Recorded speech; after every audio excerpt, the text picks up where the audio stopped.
Many people have wondered, why did John Wick choose the HK P30L as his go-to pistol in the first John Wick?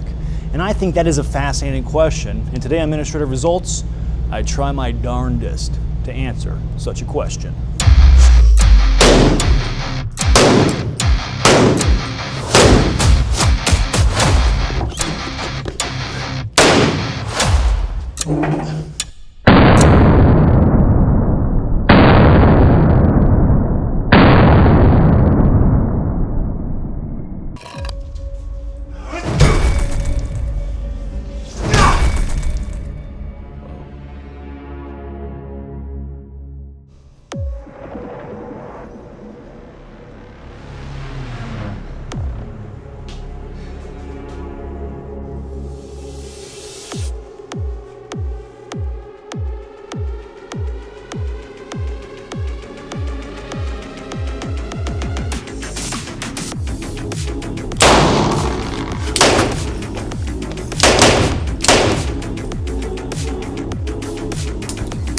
Not so bad, man. You're pretty good company.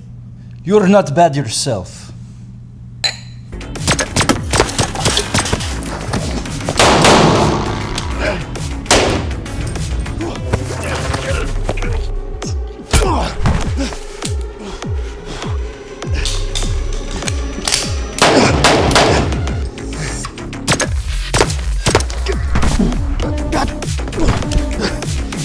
How many of these guys are there?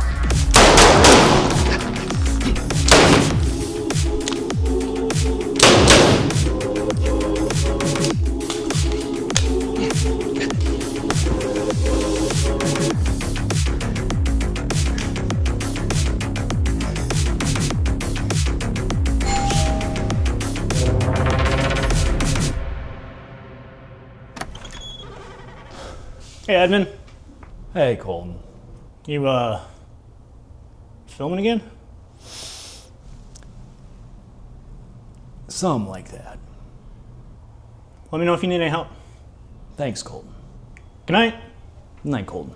Was that a cool way to say goodnight? Oh. Why does John Wick use this gun? And this gun is the HK P30L. The HK P30L came about in 2006. H&K was seeking to facelift the USP P2000 handgun with something new. They were really going after that law enforcement, military style sector, really chasing those government contracts. Historically, H&K has never really gone after the civilian sector that hard, not until recent years with HK USA, probably seeing that there's a massive market there for civilian owners in America. Now, a big shtick on the channel is going over guns and their pop culture significance. Whether it's a blurb or a whole ass dedicated video like this one. Now, when it comes to the H&K P30, there's not that much cultural significance. Despite it being a rather solid handgun for what it is, it's just not that popular. Now, despite me saying it's not actually that popular, it has shown up in a decent amount of media. If you go look at IMFDB, the H&K P30 has had a relatively solid screen presence. It's been in Avengers being used by Hawkeye. It's been in Burn Notice being used by Michael Weston. And of course, the most famous thing it's known for, John Wick, the first one, arguably the best one.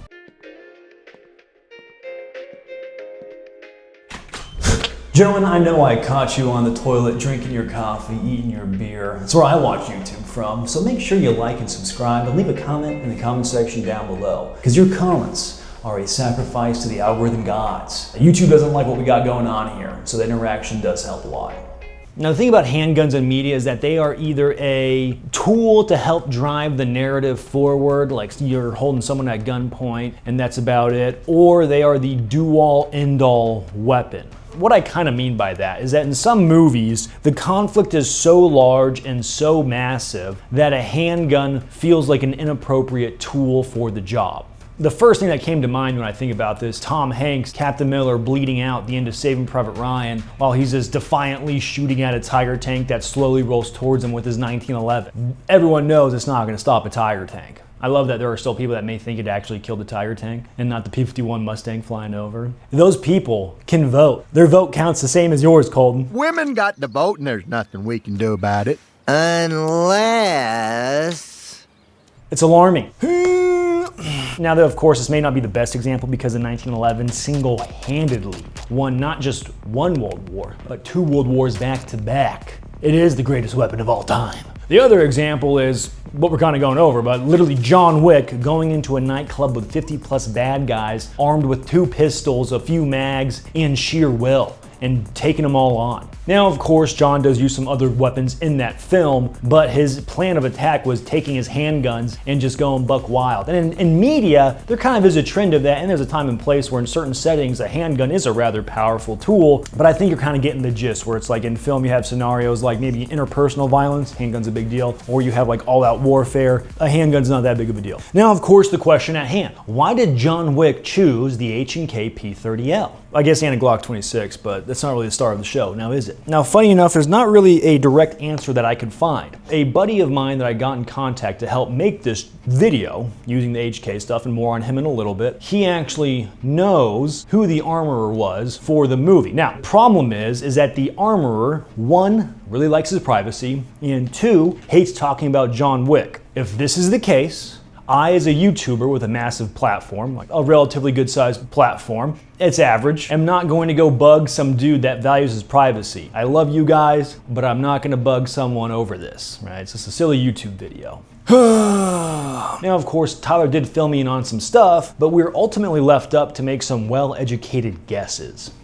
Now, there are some obvious things about the HK P30L that people may find favorable. Ambi controls, hammer fire, double action, single action, durable metal mags, customizable grip, no safety unless you want to add one, a decocker, a pick rail, some obvious features that a person may like, but I think there are reasons behind this that just transcend features. For those unfamiliar with the firearms world, H&K is a pretty well-respected brand. It is often seen as being used by very high-speed cool guys. For example, HK 416s were there when they took out Osama bin Laden. There are, of course, exceptions to the rules, right? You can have some lower speed, not cool guys like cops using your guns, for instance, MP5s or other HK pistols, but for the most part, everyone recognizes the brand as high quality. H&K also has a rather rabid, fanatical, cult-like following because of the quality that they have. There's an often joke where an HK pistol is like Teutonic German magic because they just work so well. And I kind of get it. Like, the H&K guns are pretty sick, if I'm being honest. I've become maybe an H&K simp.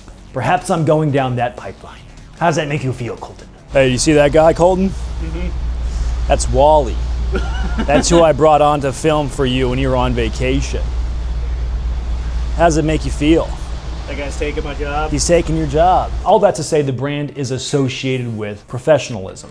And a professional is exactly what John Wick is. When it comes to styles of movies, John Wick, as a movie, really set the tone for a lot of other movies to come for its style that it brought to market at the time. Sure, there were some other cool action movies like Jason Bourne or The Raid that had these really choreographed, well-done fight scenes that felt real gritty and realistic, but for whatever reason, John Wick just took it to a whole new level. The choreography, the gunplay, the competency of Keanu Reeves and all these manipulations of firearms, it would be phenomenal. I mean, I think of movies that try and copy that. A whole bunch of them try and do that today. Like, it's very, almost like John Wick core. It's like Nobody or Extraction, kind of mirroring the success of John Wick. He was a dude, just chilling, and now he's coming for revenge. Here's the catch. This nobody is actually a somebody. Starring admin results. You killed my dog. It's time to die. My wife just died. She left me a dog, and you killed it! You killed my dog! You stole my car!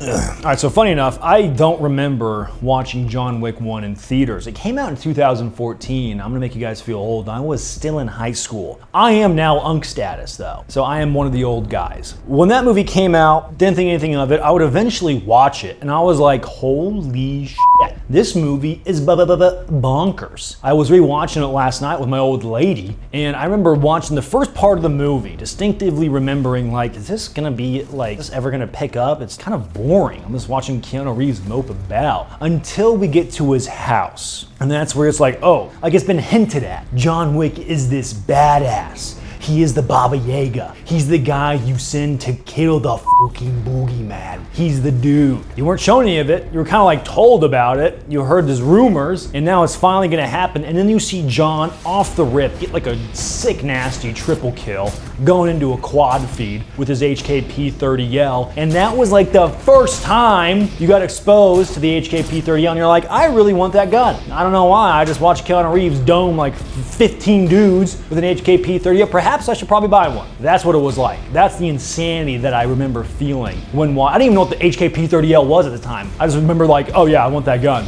I have to have the gun. Anyway, the first movie is the best movie, hands down. Hands down. I'm not trying to be like a hipster contrarian about this. It felt grounded. It was like this insulated little criminal underbelly to like New York and New Jersey. Kind of had like that mobster feeling a little bit, you know, where it's like, yeah, there's things going on at the surface, and then there's crime happening underneath, and there's maybe this cool secretive society of assassins that have their own rules, but it's not this massive cabal, surely. Well, in the other movies you find out it's like a massive cabal. Like in some scenes it's like everyone's an assassin, and it's like, dude, this is kind of, how do you guys like choreograph this stuff? You like have a text like flash mob of assassins, meet at Central Park for flash mob. Like, it's ridiculous. The first movie really did it well, okay? Then of course I know the success of the movie was like, oh yeah, in Hollywood, once they get success going, they're like, yeah, let's get a franchise going. Let's get 9,000 John, we're gonna have John Wick until Keanu Reeves dies. Even after he dies, AI will play Keanu Reeves, and we're gonna run this gravy train into the ground. We're gonna keep doing so many John Wicks. We're gonna get Ana de Armas into here, and she's gonna play a lady John Wick. That's gonna be bangers. The dudes, the nerds that love John Wick, love Ana de Armas. It's called a cash grab. Have you ever heard of it? I wanna buy a third home in Malibu, but if this movie does bad, I can't. So we're doing Ballerina. I feel strongly about these things. I went off script for that one. Oh, also in the later movies, Taran Tactical really sunk his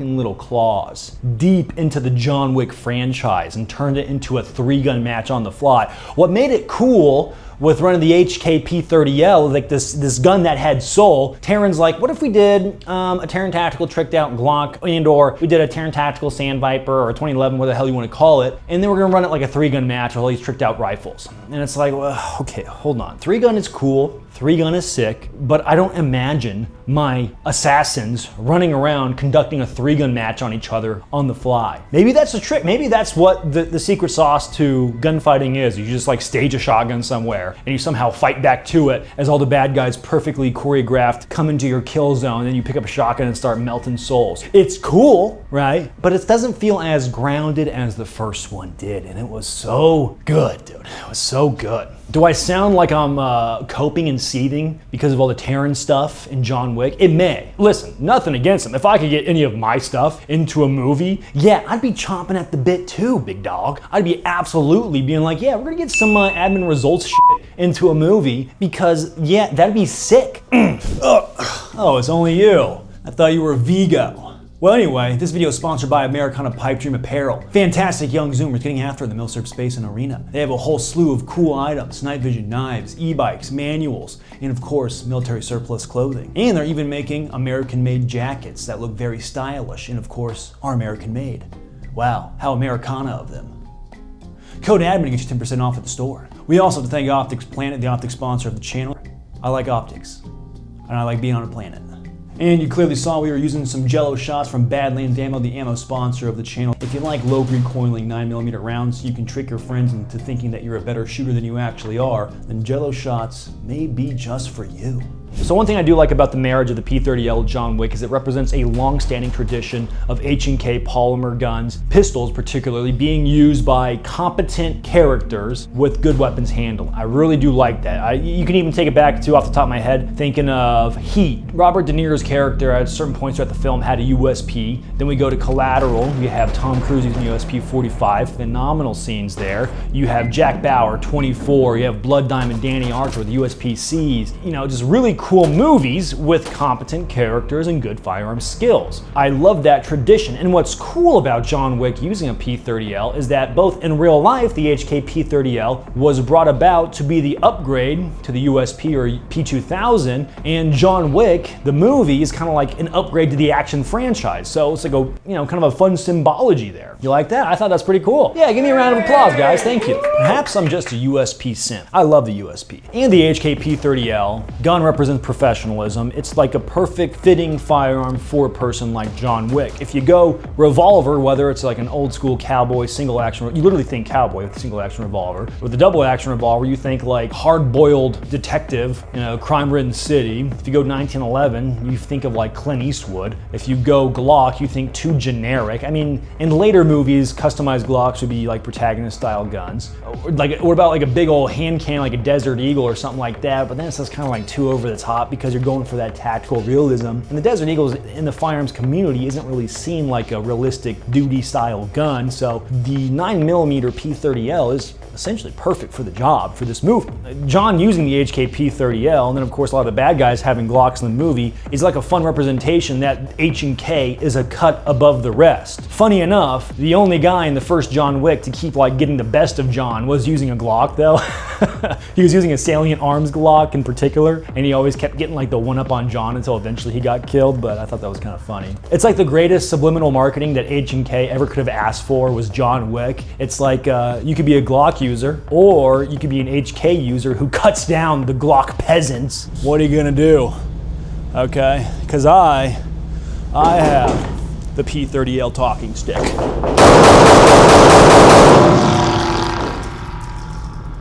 I'm John Wick. The funny part is, like, an HK P30L is only like a couple to few $100s more than a Glock 17. Like, that's it. An HK P30, that's not that expensive of a gun, right? It's like, you okay, big baller? Whoa. I mean, it's nice, but it's not like extravagant. I mean, HK 416s will run you a pretty penny, yeah. But they don't use an HK 416 in the movie. They don't.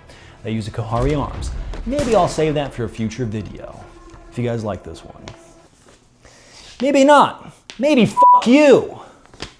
I really theorize that the P30L was chosen because the USP at this point in time was so played out in cinema. Like, they didn't want to run the risk of going full Collateral vibes because everyone would have watched it and been like, oh yeah, it's Collateral. They probably would have said that already if they're not a gun guy, and they're familiar with movies. Because a lot of times people aren't like gun savvy. They're not going to see that gun and think like, oh yeah, maybe I'm over. This video is just one big overthinking fest, dude.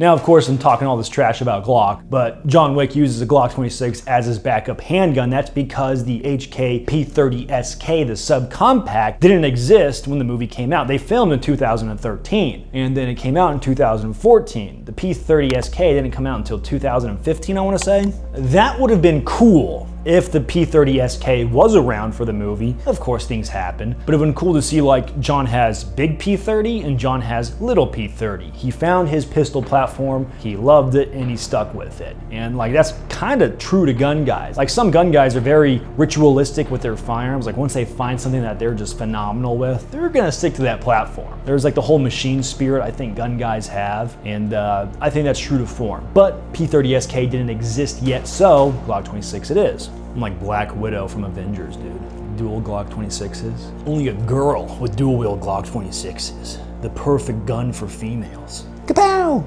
We have to stop low-key. You've been stabbed.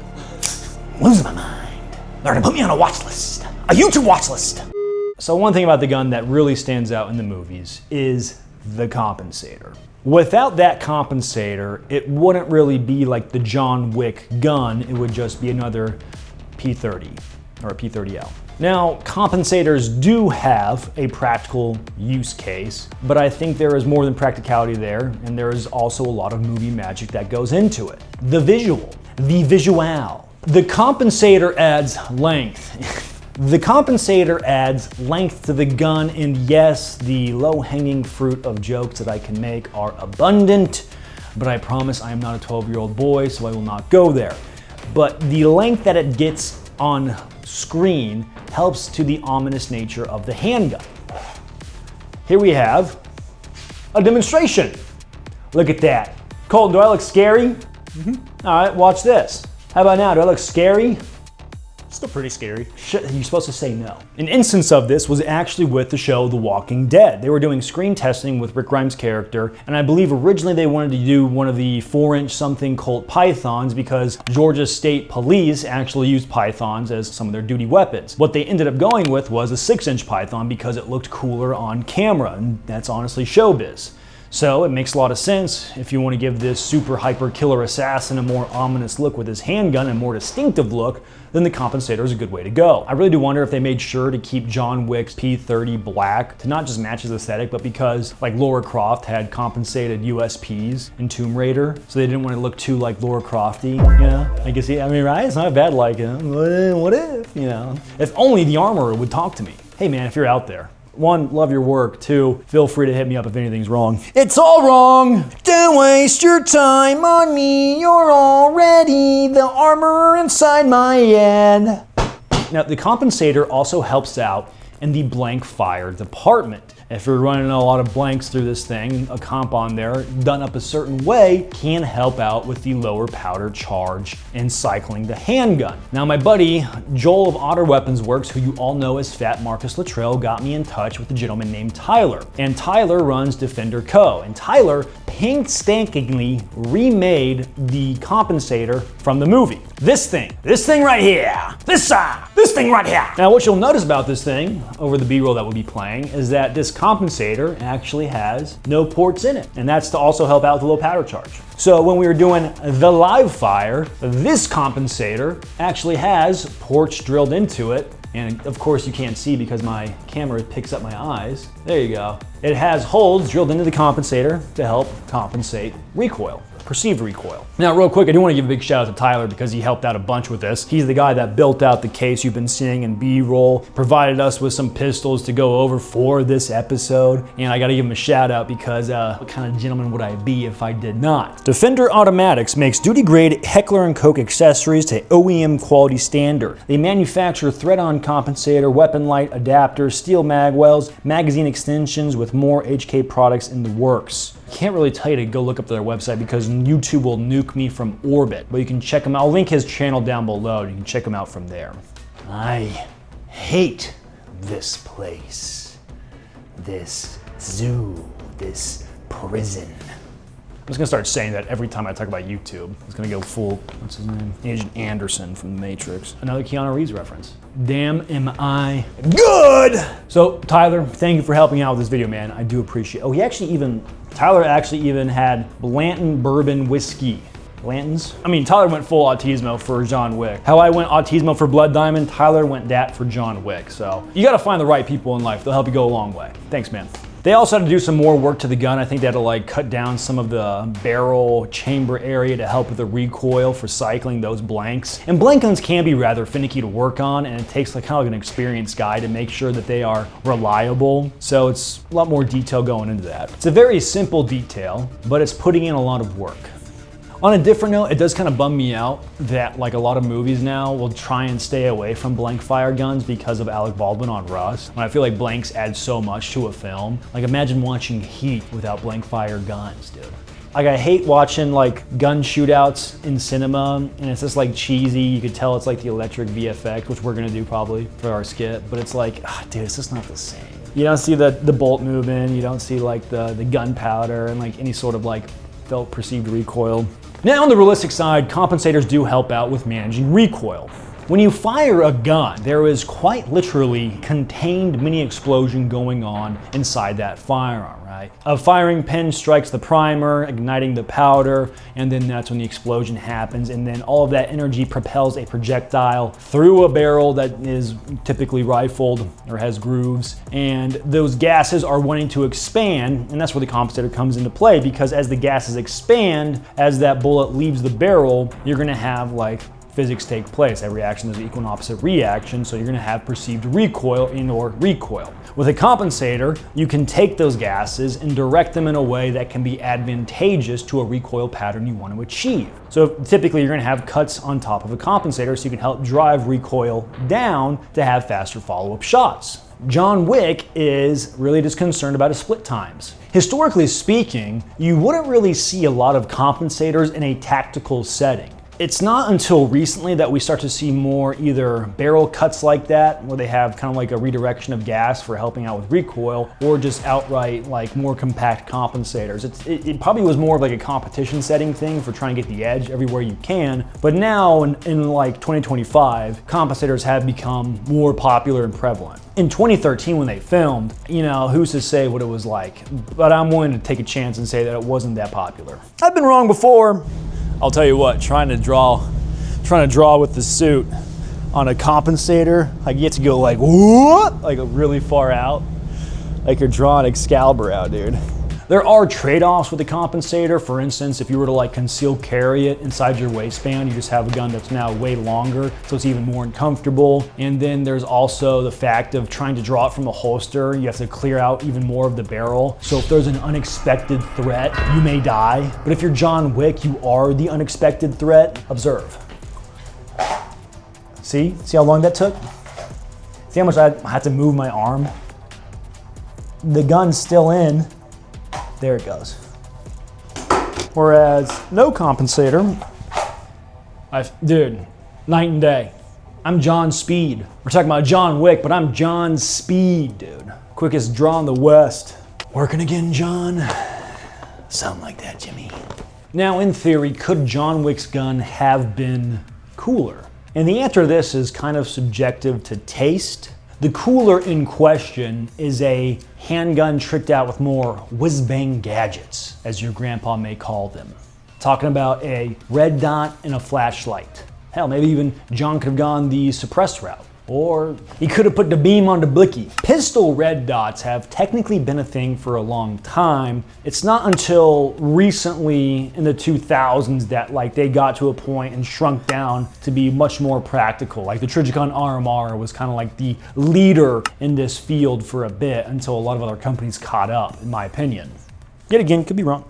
Like for instance, pistol red dots, even until recently, weren't that common for a lot of folks. Like I remember when I first got into handguns, I never had a pistol red dot for the longest time. Even say like in law enforcement, I went to the academy, had to qualify on irons, and it wasn't until I got back to my PD after some time that I eventually was able to go to like a red dot course and get a red dot on my pistol. Like it's taken some time for me to catch up. I think by now, 2025, a red dot's kind of like common practice for most pistols. Technically not necessary for a pistol, but I think everyone just likes it so much that they want to run it. Wind back the clock to 2013, probably a much different landscape, and John was like 49. I think Keanu Reeves was 49 when they filmed the first John Wick. And it's kind of like a fun symbolism right there, because sometimes with older guys, they get very stuck in their ways. So if John was, you know, over decades of being an assassin and just stellar with iron sights, then why would he need to eventually switch over to a red dot? I guess maybe like once he gets bad eyes. If they keep going with the John Wick franchise, he's eventually gonna be like, I need a red dot, sonny. I got the astigmatism. And optics cuts weren't that popular back in the day. From the manufacturer, a ready cut optic slide was not common as it is today, where pretty much all the handguns coming off the factory lines are gonna have the option of throwing a red dot on. On top of all of that, you don't look cool when you have to change batteries, and John's throwing his guns into storage for like 5+ years. He's probably gonna dig that thing up and be like, I don't really know where the battery was at on this, so it's best if I just change it. To be fair, he did have an EOTech on his 416. His not 416, that's a 416, so.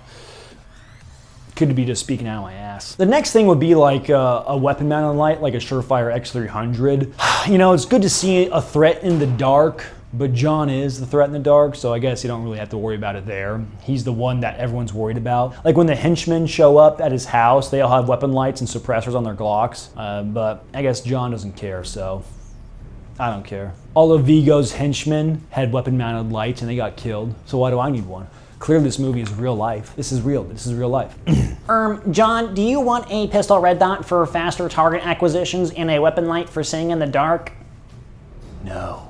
I mean, anyways, with that stuff, you know, like the standard that everyone kind of expects now, red dot, flashlight on a handgun, it's all pretty common in the more modern movies, like in Extraction 2, Tyler Rake had a pretty solid handgun setup. And funny enough, in Extraction 2, the same bad guy from first John Wick that kept giving John a run for his money, the Salient Arms Glock guy was in Extraction 2, what's his name?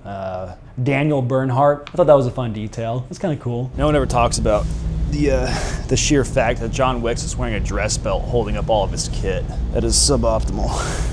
So in theory, John's handgun could have been cooler because the material did exist at the time. Trijicon RMR, I think, came out in, 2009? Surefire X300 is like a 2007 thing, so he could have had like a really tricked out gun, but probably not necessary because we do get the idea across that John is a badass. And John Wick is a movie that does a good job at trying to capture this realistic, tactical, proficient gunslinger. You know, for the most part, John manipulates the firearm with great skill, and for the most part, everything seems pretty accurate. There may be a few like gunshots that are too many for the magazine capacity. There may be some reloads that don't make sense at a certain point. But when you get to the editing timeline, things can get a little messed up. Like for instance, if they go film a certain scene, but it's not working out, and that scene was the part that was keeping track of a certain round count or captured a reload for like a Glock 26, but it gets cut and we don't see it, and it's like, well, they weren't really keeping track of the Glock 26 round count, and then John has more ammo for the Glock 26 all of a sudden. So there's that, right? It could have just been cut out and you just don't know about it. I mean, it was a refreshing thing for that movie because how many movies have you watched when it comes to firearms where you see characters have unlimited ammo, zero recoil, they never change them? Think of The Walking Dead, dude. I hate The Walking Dead for gunplay. It's one of the worst offenders. I think I remember watching like someone had like an M14 and they were like rapid firing it. It was like zero recoil, never changed a mag, and they're using a 308 battle rifle, like a DMR chassis, like the EBR, and then John Wick comes along and has this realistic weapons handling with a cool star that everyone likes. It changed the game. There's a reason it became so popular. I do want to give a big shout out to Unlimited Ammo for letting us use their range. I really appreciate it. If you're local in Arizona, then I do like the central axis relock. I think I'm gonna start doing that method, dude. I was pretty dialed in on the range with it. Just getting some easy point shooting shots. Headshot. That's what it felt like, dude. Yo, maybe I'm actually good with the central axis relock. Look at that.